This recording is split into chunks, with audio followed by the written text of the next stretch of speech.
Hello and welcome to the Train the Trainer video for the Managing Risk, the Essentials course run by IIRSM. I'd like to introduce Helen Barge to you, Managing Director of Risk Evolves. And Helen will go through the aspects of the course to help you deliver the best possible course for your delegates. I'm going to hand over now to Helen. Thank you, Helen. Thank you, Sue, and thank you for showing an interest in delivering this course, which, as somebody who has delivered it a number of times now over several years for the IIRSM, is a really good fundamentals course for delegates on their journey to becoming risk professionals. As you are the trainer, there's a few things that we'll go through over the next few minutes, which will first of all set out how to run the course. So the essentials on how you manage the course, how you find out about the audience, and so on and so forth. And then I will step through each of the modules individually so that you have an understanding of how best to run the course and the content of each module. There are training notes available in each of the slides, which will be delivered to you before you deliver this to delegates. Please take the time to read them, and they are, of course, just a guide. The course is just a framework for you, to enable you to deliver some really great education to your delegates. When you deliver the course, please spend some time talking about and giving an introduction to the course, explaining why it's important. Take a few minutes to explain who you are, what your background is, but make it brief. Nobody wants to hear the career history of their trainer. What they want to do is understand and learn about how risk management works. Make it really clear about the learning objectives, and those are individually bullet pointed in each of the slides right at the very beginning. But make it very clear that you are there to support the delegates, be warm, confident, friendly, be very inclusive. In terms of delegates themselves, what we're looking to do is find out their names, their roles, their responsibilities and experience, and ideally some idea of their industry experience as well. What are their expectations of the course and what do they want to learn? We do have the option to include a poll as well, which is there to understand how experienced somebody is in their career of mismanagement. And we're looking for 0 experience right the way through to, top of the class, and perhaps they should be given the course as well. But importantly, keep it succinct and keep it to the point. This is a one-day course, and what we don't want to do is burn too much time at the very, very beginning by everybody getting to know each other. In terms of activities, the course uses a wide range of activities to engage the audience. And one of the ways that I find the course works best is if you engage with the delegates, make sure that they have the opportunity to either raise questions or to share an experience that they feel will help underline and underpin one of the points that you're making.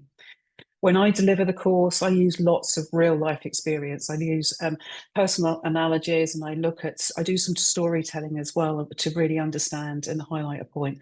One of the things I do, though, I make it very clear, and this is important for you when you deliver it as well, is that any views that I give are my own and not necessarily those of the IIRSM. Again, when you're thinking about how you deliver information and content, please make sure that you're not going to say anything accidentally that could be construed as being offensive, or anything else that could bring the organisation into disrepute. We have within the pack some examples which are recent, so there are some case studies that are available to you. If you are going to change those case studies, though, please make sure that you revert to the IIRSM to ensure that the content is suitable for the audience and is suitable for the location. And certainly frame these sessions around opportunities for dialogue. If you're delivering this in the classroom, then sometimes it's a lot easier to do that rather than doing it on Zoom or any other online training media. But just bring people into the conversation. And of course, as the trainer, one of the things that we have to do is make sure that no one person dominates the conversation and dominates the discussions around what their experience is. Always a challenge for trainers, but I know that you are extremely experienced and can do that. Keeping the audience engaged throughout can be a challenge, especially if you're doing it online. It's very tempting, as we know, to get distracted. Perhaps somebody's going to deliver some post to the front door. Perhaps there's going to be an email. Perhaps there's going to be some telephone calls as well. Make sure that the individuals have the opportunity to take calls, to step out and so on. But as you're delivering the session, think about the pace of the course and look at the body language of the delegates around you. Are they beginning to look slightly bored? Are they beginning to disengage? How do you bring them back in? And that could be a very simple question, very simple approach by asking them a short question, asking their opinion and so on. From your perspective, it's really important as well that you deliver clearly and concisely, that you don't run away with language, that you obviously keep on message, and please don't start waffling or getting in a flap.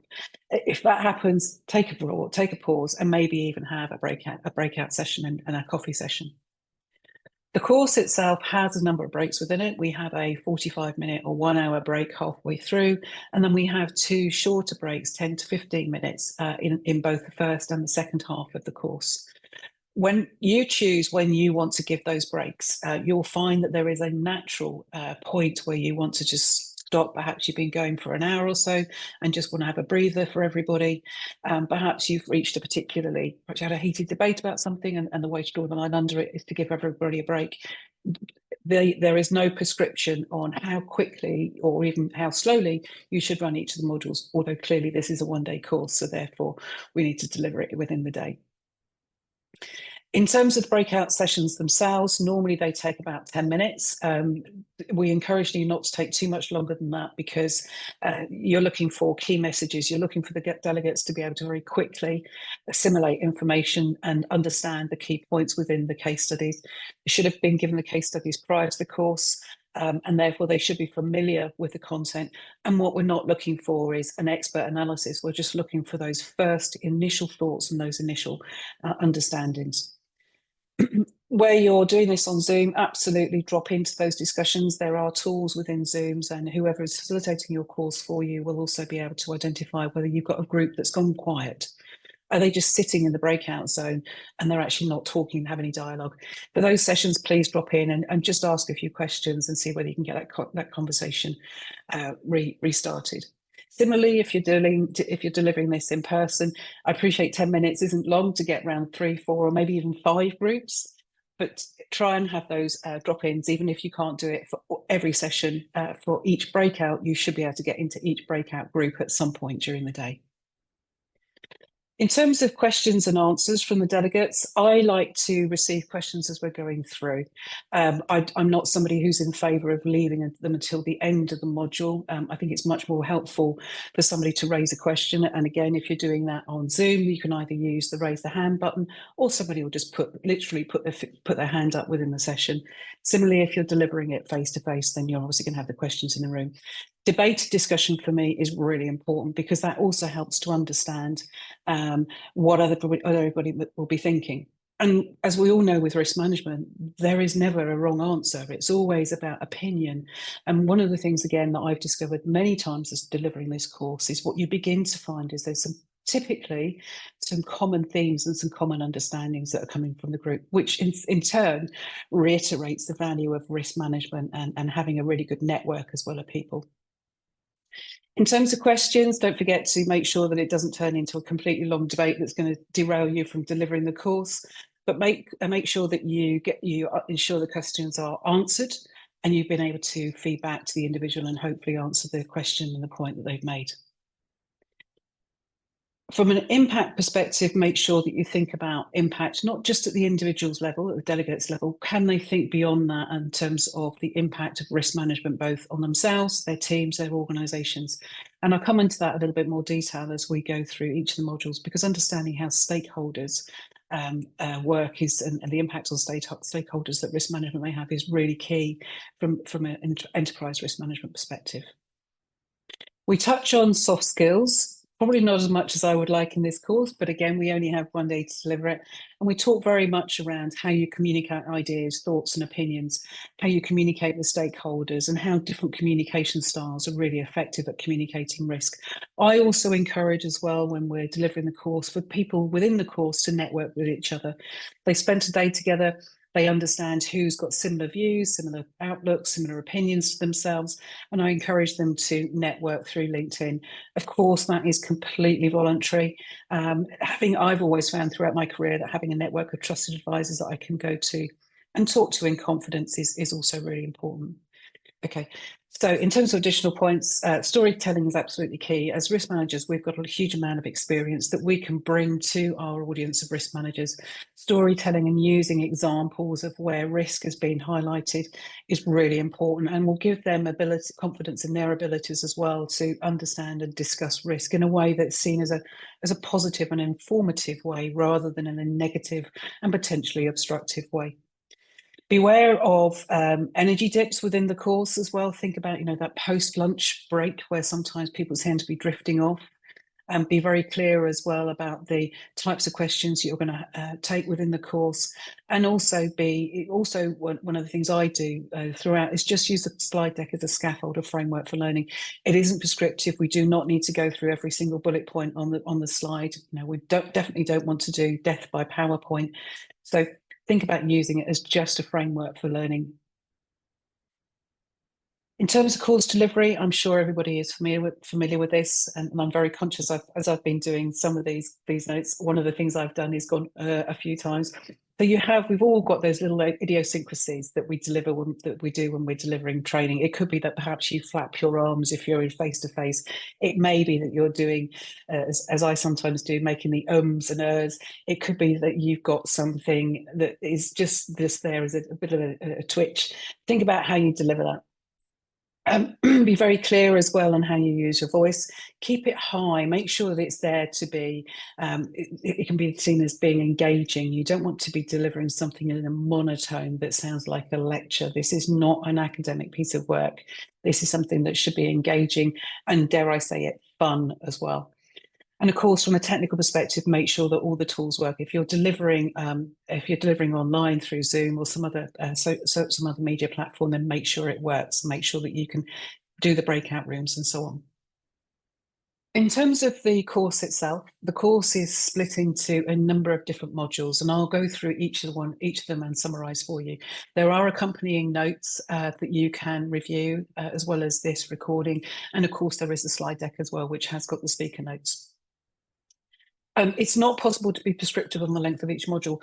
I've often been asked, is it possible to say that the first module will take an hour, the second module will take 45 minutes? Well, no, it's not. And this is down to you to use your experience and judgment, both as a risk manager and a trainer. Things that will slow it down is the discussion and debate. And there will be really important, every time I've done this, that there will be really important discussions that the group will have. And then you'll have the opportunity to potentially speed it up at other times as well. There are a couple of videos that are included within the course. So again, please make sure that those links work for you, or that you can download them to your device.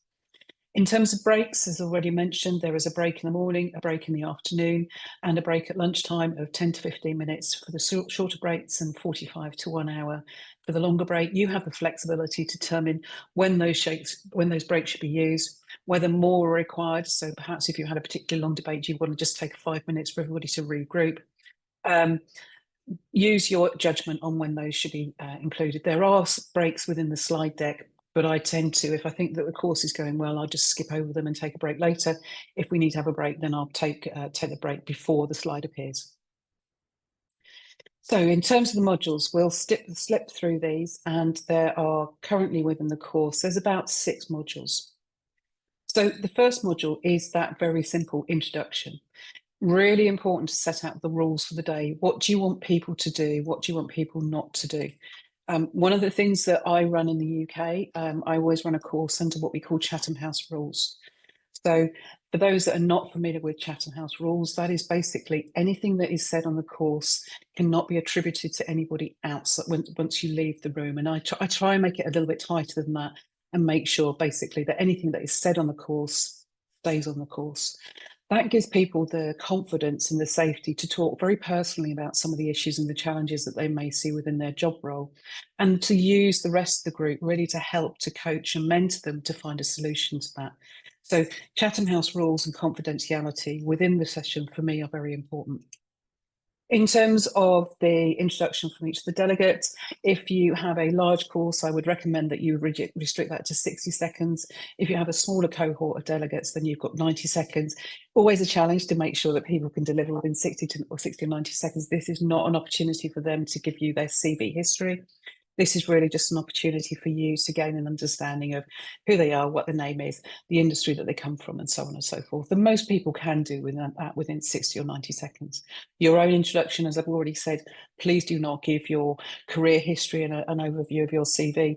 Make sure that everybody feels comfortable and reassured that you know your topic, that you are somebody that has got a lot of experience within the industry, and somebody who can talk capably and competently about what they've experienced. Moving on to the main body of the course, module 1 is actually quite a long module and focuses on the principle of risk management. Now, within this, we try and begin to set the course out as we mean to go on. So the first few slides really focus on and remind individuals that risk management isn't complex. We all have an inbuilt ability to deliver the course. I use examples we've all managed to get to the course today. How do we make sure we got to the course on time? We set our alarm clocks. We caught the bus early. We looked at what the backup may be if the bus didn't turn up. So we've all got the inbuilt ability to manage risk. We then look at the origins of risk management from early warfare through to modern day threats. And we also do a summary of why we should manage risks. What are the benefits? And I encourage here the delegates to think beyond profit and the need to satisfy all stakeholders. So this may be a new concept to the delegates, the idea of stakeholders, and that businesses are there not just for profit, they could be there for other purposes as well. So other stakeholders being shareholders, obviously, but potentially employers, employees, customers, suppliers, and so on and so forth. So what could be the benefits of managing risk on those stakeholder groups? We then talk about the key principles and the fact that it aids decision making and it needs to be practiced by everybody. So I certainly believe that risk management is nothing more than allowing people to make informed decisions with an idea of what may happen if certain activities are followed. And of course, as it says, as we've said, it needs to be practiced by everybody. So if you're a risk manager, it isn't just down to you to do risk management, it's down to the whole organisation. I challenge and I encourage people to think beyond their traditional boundaries. So one of the things that we have typically within the IIRSM course cohort for this is a number of people that come from a health and safety background. They need to think a little bit broader than just health and safety. So think about economic risk, think about reputational risk, think about supply chains, think about cyber risk. And there is quite a lot of information in each of these different risk categories that should help that thinking beyond the traditional boundaries. We then look to introduce some key terminology. And we also, this is the point as well, where we begin to introduce ISO 31000, the risk management standard, which, as you will be aware, underpins many of the other ISO standards. We talk about our favourite topics of uncertainty, hazard, risk, opportunity, impact, probability, risk velocity. And we also talk about categorisation of risk as well, so strategic, financial, operational hazard, etc., and how they culminate in risk to reputation. There are a couple of videos as we go through the course, and this section has got the first video. It's a short video which describes the difference between hazard and risk. It takes a few minutes to run through.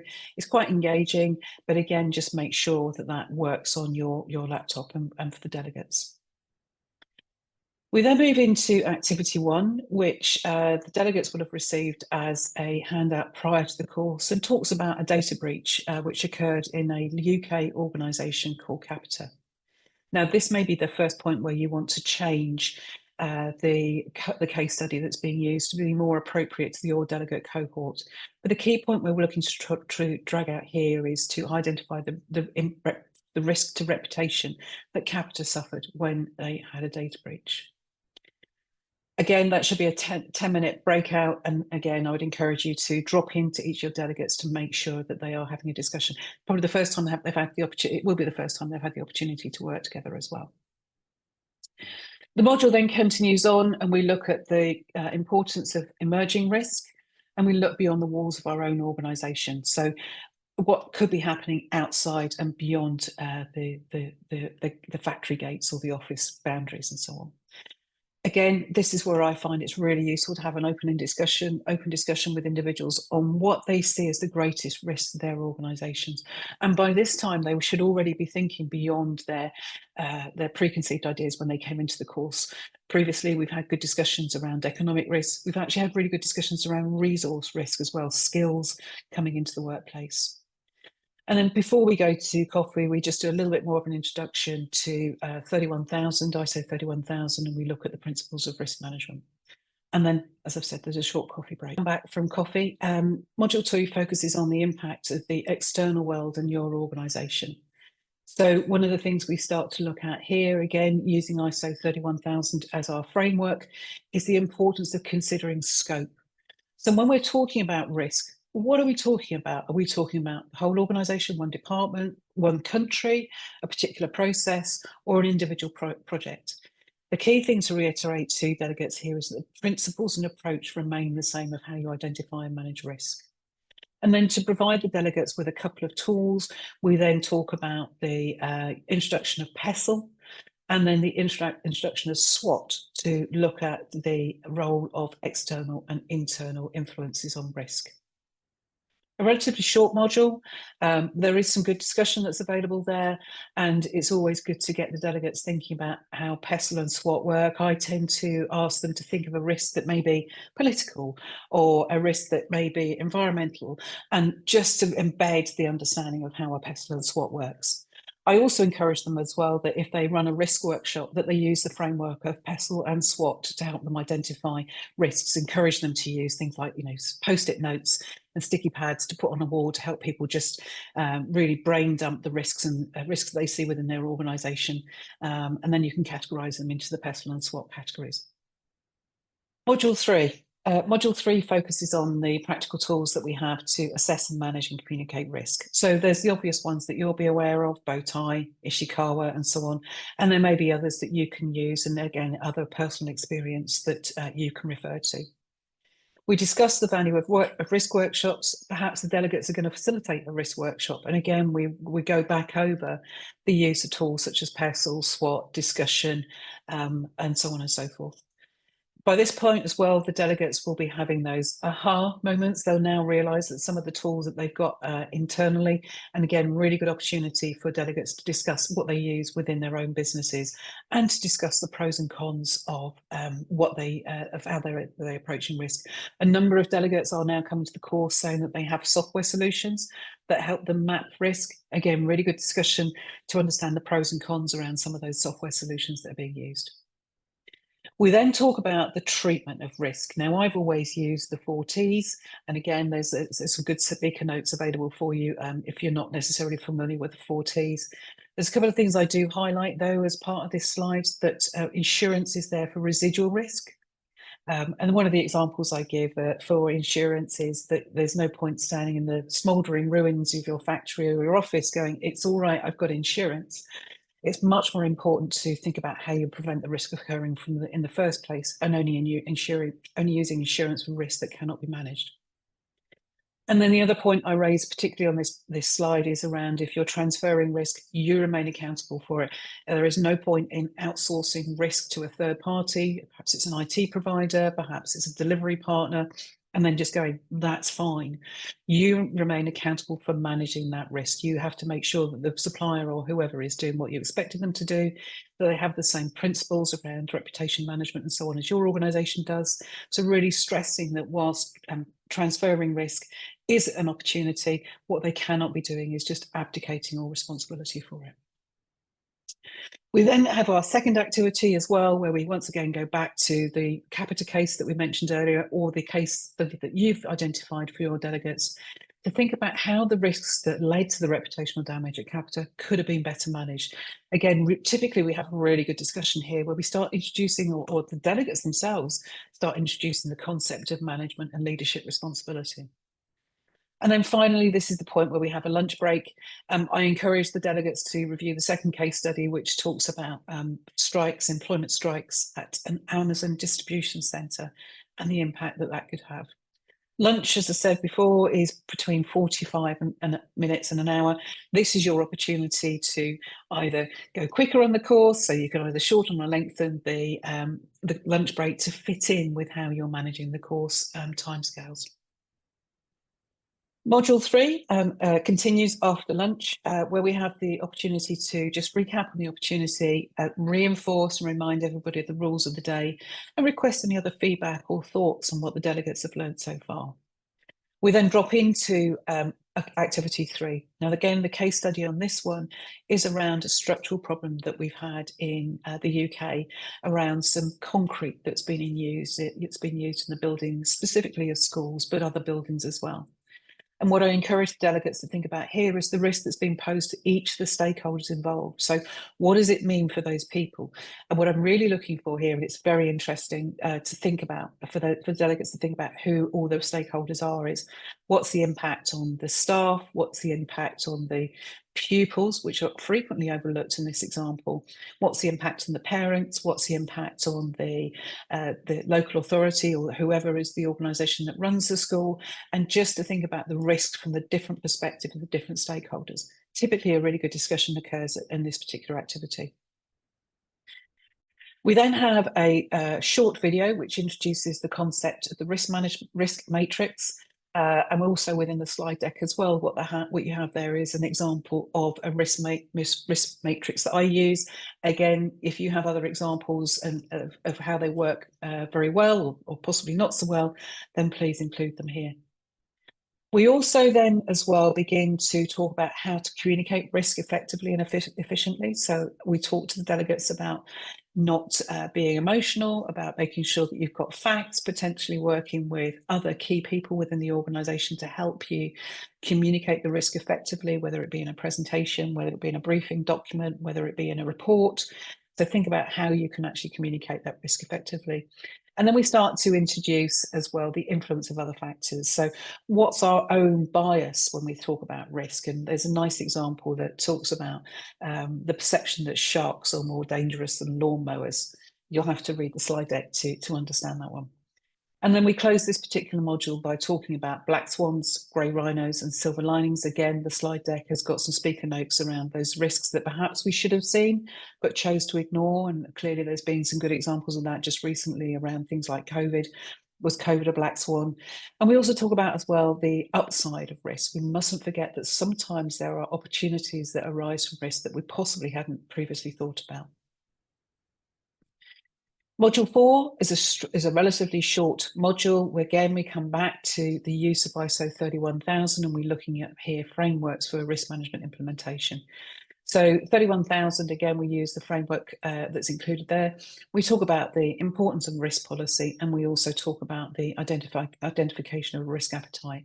And I tend to use examples here around the risk appetite for a financial services organisation is likely to be very different to other organisations. We talk about the risk appetite for a startup business will be different for a very long and very well established business that's making good profit and so on and so forth.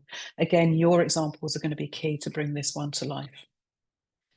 Module 5 talks about the interrelationship between risk management systems and internal audit. I've added a slide in here that talks about 3 lines of defence. One of the things that we find, or I found certainly in the opening sessions of courses that I've run so far, is the role of internal audit. There are a number of delegates that may be internal auditors, lead auditors for some of the ISO standards. For example, 45,001 is a common one, 14,001 environmental is another one. But one of the things I draw out in this module is what the value of those ISO standards is and what is their role when it comes to risk management. I've also said as well that internal audit should support the organisation. The role of audit, and again, this is my personal opinion, and one of the ways I approach internal audit as a lead auditor for a number of the standards, is that it should be an interview process and it's not an interrogation. In order to get the best out of people and the best out of the organisation, you're all working for the same aim, is to make sure that there is a softer approach for internal audit.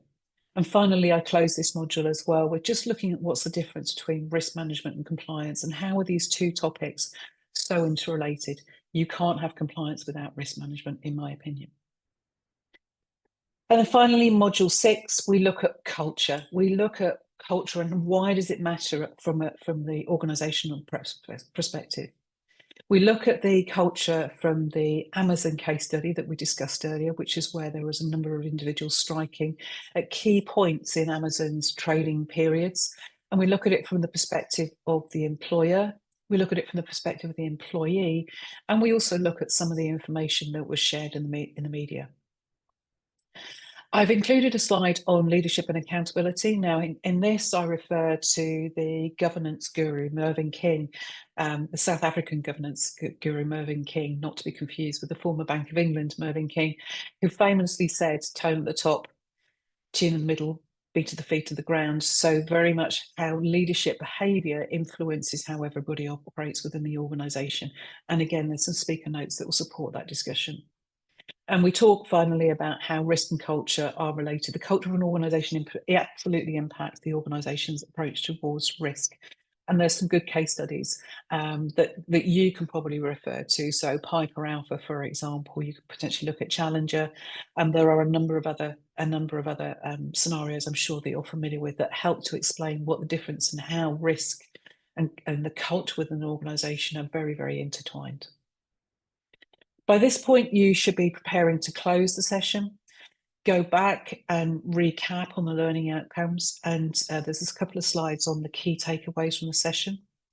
And then I tend to close as well by saying, finally, do a little bit of horizon scanning. How can you see what could be coming towards you? And I just signpost to some trusted sources there. And then close again by saying, remember, not all risk is bad. Don't forget about the opportunities. And there's a couple of slides there that just reinforce that one person's negative risk is actually somebody else's positive risk. When you close, please signpost to trusted resources. Make sure these are trusted resources that are in the public domain. So, for example, the World Economic Forum, for example, Harvard Business Review, the international organisations such as the UN and so on, they've got lots of really good information, or large insurance companies. I've used, for example, in one of those slides, the Global Risk Report from the Insurer Alliance. So make sure they are trusted resources. We really need to make sure that our delegates have got good places to go when they're looking for further information. Please highlight the value of IIRSM membership. Thank everybody for their participation, and then hand back to whoever's facilitating, who will facilitate the quiz and then give some more information about the certificates and how they will be dispatched to individuals.